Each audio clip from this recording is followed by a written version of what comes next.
What's up, fellow Tubians? How goes it? Today, we're having a look at one of the more premium offerings in Asus's lineup of laptops.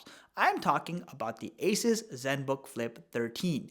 Now, the configuration we have here today is rocking Intel's Core i7 1165 G7 Evo certified processor, 16GB of speedy DDR4 RAM. We also have Intel's Iris Xe graphics under the hood, and yep, we do have a 512GB solid state drive. Additionally, we do have Wi-Fi 6 as well as Bluetooth 5. And like I mentioned, this is a 13-inch display with a gorgeous OLED panel. And also you get Windows 11 as your operating system. We're gonna see what Asus got right with this laptop, what they could have done better, and answer the magical question of whether or not this is the right machine for you. As always, if you enjoy the content, hit that like button, sub to my channel, it genuinely helps me grow. Thanks for watching, let's go. Starting off with a real quick unboxing, as you can see, the Zenbook Flip comes in some pretty lucrative looking packaging. So Asus has definitely put the day of effort here, and you can see a nice graphical image of the laptop you're getting. Now, once you remove the content seal itself and you lay the box flat, it opens right up. And the first thing you're presented with is the crown jewel itself. Remove all the protective packaging, and here it is, the Zenbook Flip. What a nimble piece of hardware, but more on that in a quick minute. Past that, you also have a 65-watt charging adapter. Asus has a thing for combining the cables together, kind of making it an all-in-one piece, which is nice overall. And yes, it does have USB-C charging right out of the box. Past that, you also have your standard instruction manual, quick start guide, warranty information, and since we're in Canada here, we also get a French version of the instructions, which admittedly I don't know how to read. Now, the final thing worth noting is there's no headphone jack, so you get this USB-C to headphone jack dongle, which is a thoughtful thing, but keep in mind, no headphone jack. Making our way to the design of this laptop, the first thing you're going to notice is the elegant body over here. This thing literally screams premium for a good reason. Most of the entire exterior is a metallic finish, and at 2.9 pounds, this laptop is right within the ultrabook category. While it's not the lightest 14-inch laptop out there, it's plenty light and enough for you to put in your backpack and forget you even have it there. Now, with that said, starting with the top side of the laptop, the first thing you'll notice again is that nice metallic finish in that metallic color, but you'll also notice there's this very subtle texture that kind of circles around that Asus logo on the corner of the laptop, which in itself, by the way, is very subtle. You do have this nice reflective surface on the letters themselves, but overall, I'm liking the simple look Asus went with. Making your way to the rear side of the laptop, you'll of course notice you do have two hinges, one on either side. And in the center is where you have your primary heat exhaust vent. Now, only a portion of this is actually a vent. The rest of it is about as fake as they come.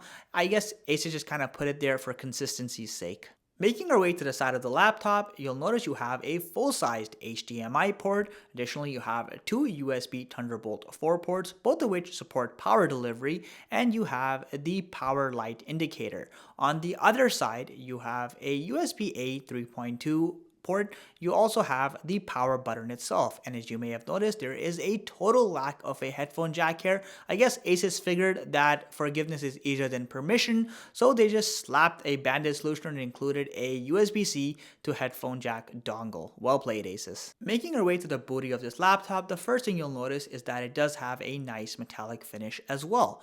You'll also notice that you have two rather small air intake vents, and I'm going to be honest, they're very easy to block, so make sure you use this laptop on a nice flat surface.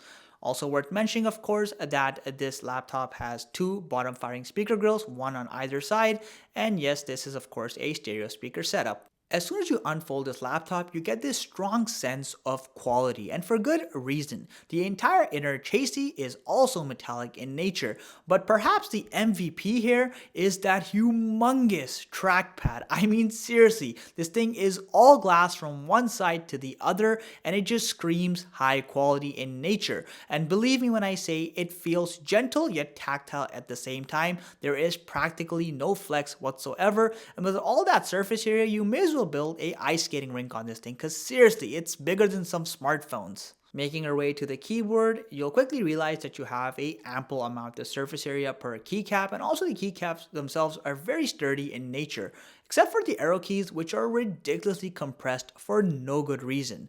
Now, as far as the typing experience goes, Overall, it's very much enjoyable. However, I find there is less key travel when compared to some other laptops in the market, which results in this reduced tactile feeling. And honestly, I'm not the biggest fan of it. I think this keyboard is more on the softer side, but again, it's overall a high quality typing experience. You do have full backlighting on here with a 2-tier brightness system, and it's also worth noting you do not have a fingerprint scanner on board. However, you do have Windows Hello recognition because you have a IR webcam. As far as the hinge quality goes, keeping in mind this is essentially a 2-in-1 laptop, I say it's pretty durable, it seems to be sturdy, and it doesn't wobble a whole lot. My only concern is that it's slightly on the tighter side, which makes actually flipping this laptop a bit of a physical effort.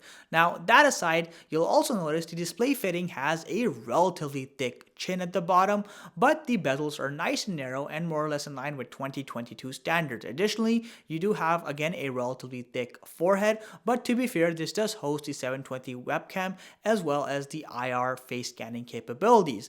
The actual webcam quality here is decent, but nothing to write home about. It's going to do great in brighter settings, but not so great in darker settings. I truly feel like Asus was betting all their cards on the display of this machine, and for good reason. So you have a 13-inch display here, a modest resolution of 1080p or Full HD, and a 16:9 aspect ratio. But that's where things start getting really impressive. This is a OLED panel, which basically means it looks super crisp.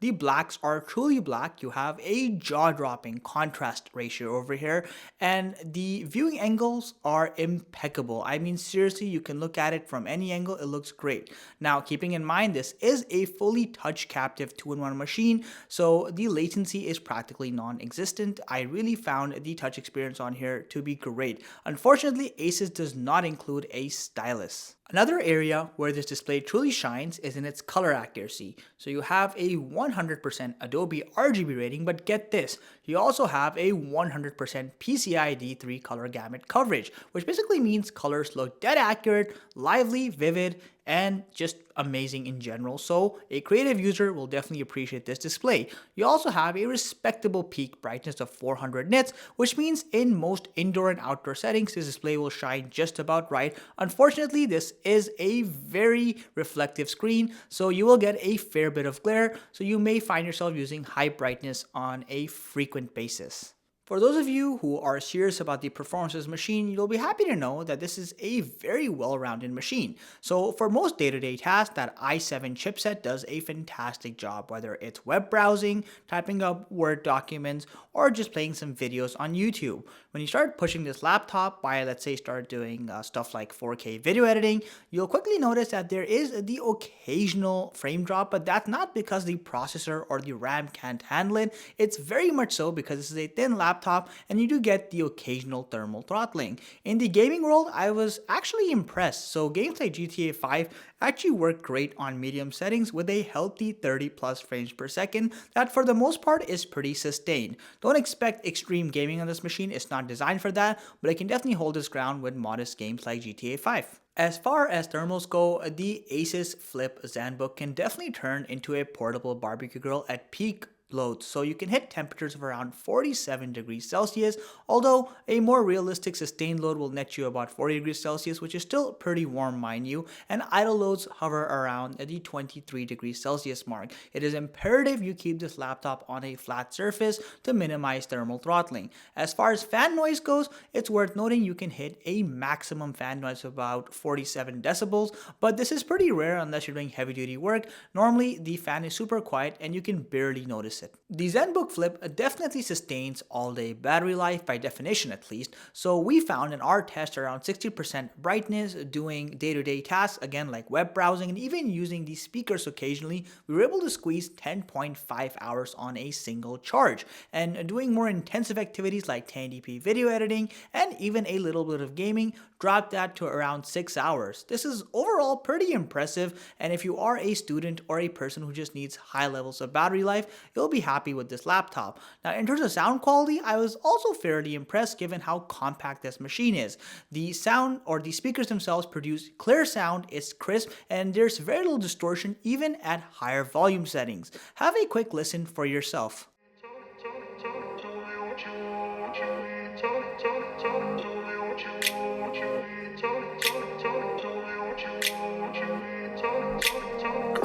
place where they told you what to chase, told you how to run the race. Every move was on the page, but I didn't like their way. Had to fight and misbehave, had to find a way to change, had to leave to find my way. Caught up in a daydream, I beat my mind up there almost daily. It's how I pass time, no opinions safely. It's how I understand what I want in this place. See, cause everybody wanna tell you bad things. What could go wrong? What fame brings. Here's the power summary, guys. Priced at approximately $1,100 USD, the Zenbook Flip 13 definitely has a lot to offer, but it does tread very much in the premium laptop category price-wise. So you get a great metallic build quality, a fantastic trackpad, a great keyboard, but the real highlight here is that awesome display. That OLED panel really gives it a crisp, sharp look, and hey, it's a 2-in-1 laptop, so you get full tablet-like functionality. Also, I appreciate the fact that you have fantastic battery life and relatively nice speakers on board. A few things holding this laptop back first and foremost includes the fact that the I/O port diversity isn't anything that's super impressive, rather the lack of a headphone jack is a questionable decision over here. Also, it would have been nice to have a fingerprint scanner on board, but I guess the IR scanner does make up for this to some extent. But generally speaking, this is a very powerful ultrabook with great all-rounder performance. If you are a student, a person who is in the business field, or even if you're a creative user that does light editing, arguably this is a great machine for your needs, and I really think the display is the highlight on this laptop. I hope you guys enjoyed this review. If you did, hit that like button, sub to my channel. Thank you so much for watching. Appreciate it. See you in the next one.